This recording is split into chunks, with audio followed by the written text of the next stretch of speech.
या आपने कहा कि पाकिस्तान की सारी तवज्जो जियो इकनॉमिक्स की तरफ मरकूज़ है और इसी सिलसिले में हम देख रहे हैं कि पेशकश की जा रही है इन्वेस्टर्स को, और एक बड़ी पेशकश का चर्चा एक बड़े अखबार ने किया है, फाइनेंशियल टाइम्स। उसकी एक रिपोर्ट ये बता रही है कि बलूचिस्तान में एक नई पोर्ट का इंतज़ाम संभालने की पेशकश अमेरिका को की गई है।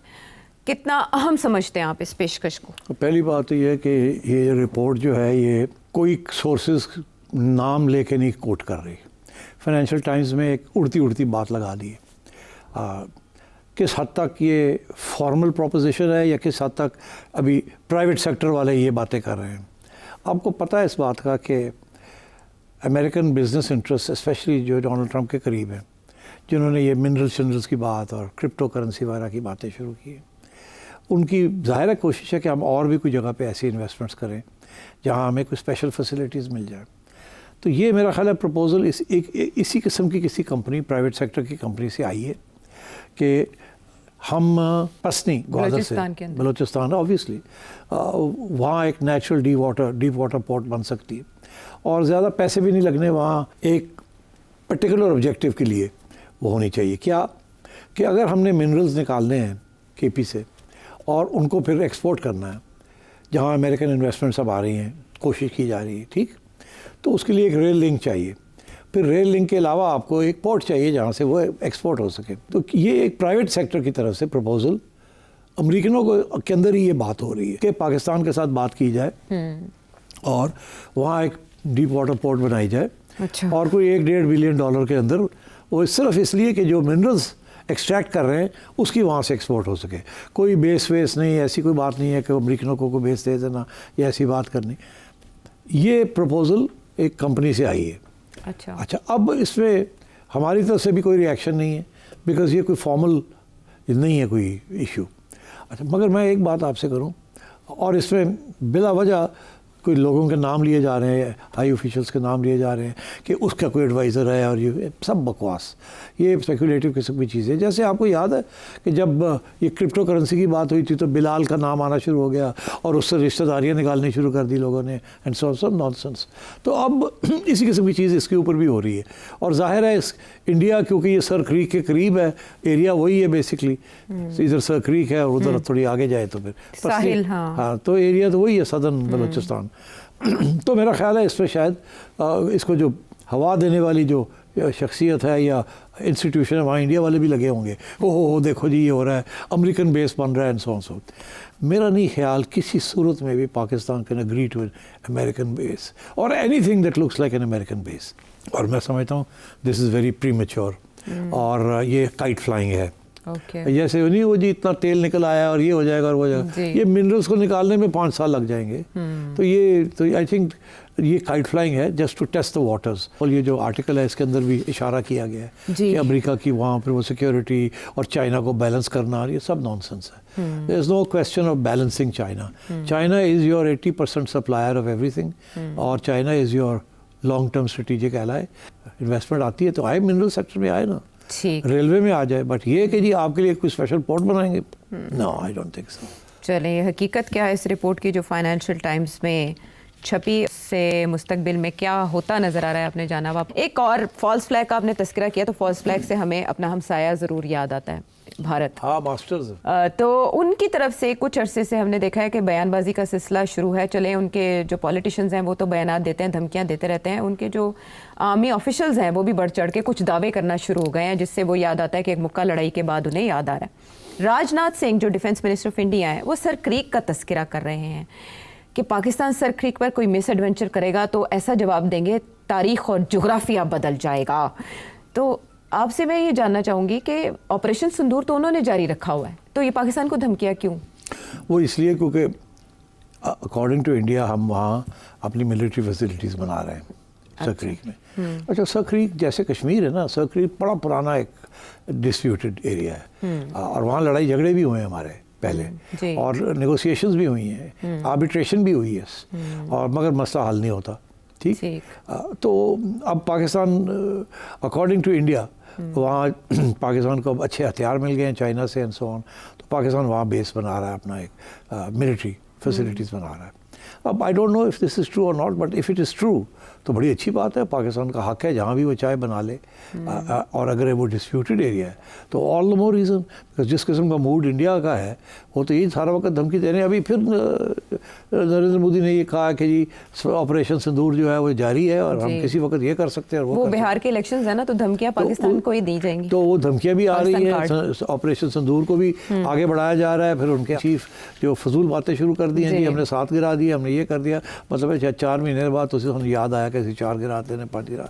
तो मतलब ये सारा के सारा इलेक्शन की तैयारी है, क्योंकि नरेंद्र मोदी के पास anti Pakistan anti Muslim slogan के अलावा है कुछ नहीं।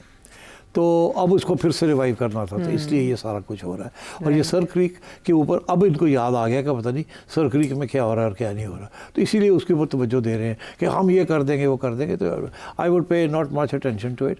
अलबत्ता ये ज़रूर है कि वहाँ भी फॉल्स फ्लैग हो सकता है कि किसी किस्म की चीज़ कि जी पाकिस्तान की तरफ से ये अग्रेशन हुई है वहाँ सर क्रीक के अंदर, और हम उसकी रिटेलिएशन कर रहे हैं, ये भी फॉल्स फ्लैग है ना, प्रोवोकेशन। तो इसलिए I think we should be careful कि सर क्रीक में India should not try and take advantage of the situation. इस पे ISPR की तरफ से भी रिस्पांस आया, बड़ा ज़बरदस्त रिस्पांस आया। उन्होंने कहा है कि भारत दोबारा तसादुम चाहता दिखाई देता है, भारत को भरपूर पुरज़्म और बिला तकल्लुफ़ जवाब दिया जाएगा, भारत के दूर दराज हिस्सों तक ज़र्ब पहुंचाएंगे। इससे पहले भी DG ISPR ने एक इंटरव्यू में कहा था कि भारत को हम मशरिक़ की तरफ से हिट करेंगे। तो दोबारा से इस तरह के बयानात देना पाकिस्तान को प्रोवोक करना है?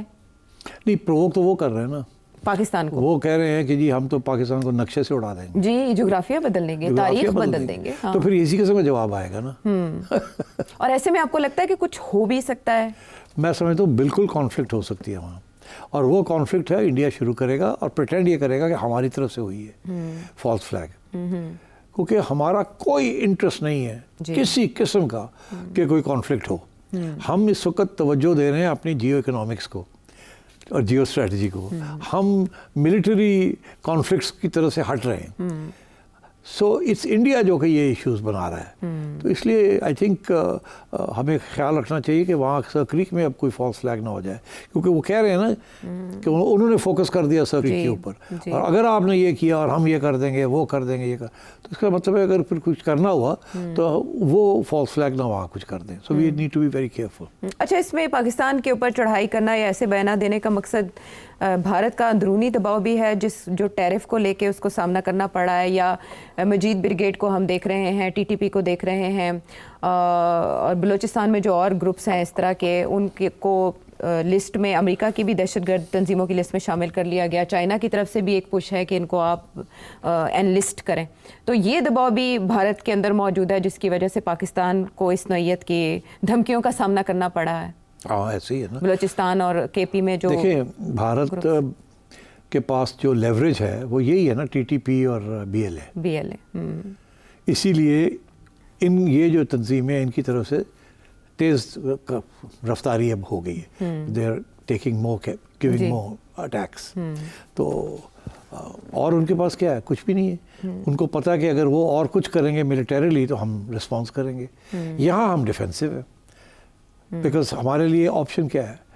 हमारे लिए ऑप्शन यही है ना कि हम अफ़गानिस्तान जाके और BLA के ऊपर बमबारी करें और हम TTP के ऊपर बमबारी करें। वहाँ तो और मुख्तलिफ़ किस्म के मसले हैं ना वहाँ तो, इफ़ यू डू दैट। सो इसलिए वो भी सेलेक्टिवली करना पड़ता है, बड़ी केयरफुली करना पड़ता है। तो इसलिए आई थिंक भारत ने उधर ज़्यादा तवज्जो देनी है।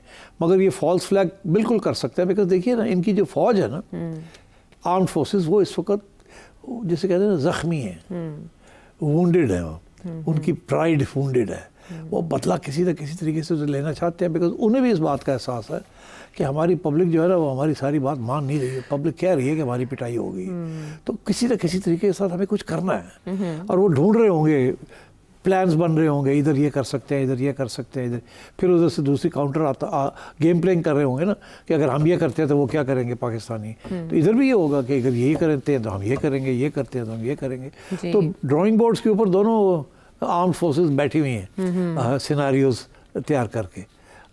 मगर हमारा कोई इंटरेस्ट नहीं है टू लॉन्च एनी ऑफेंसिव और even terrorism against India. To look the other way जबकि कोई ऐसी चीज़ हो। बिल्कुल कोई इंटरेस्ट नहीं है। जैसे मेरा पहले दिन से मौक़िफ़ है कि ये पहलगाम है, ये हमारी तरफ से कोई नहीं गया, ये उधर से ही सब कुछ हुआ है, ये मेरा पहले दिन से ही मौक़िफ़ है।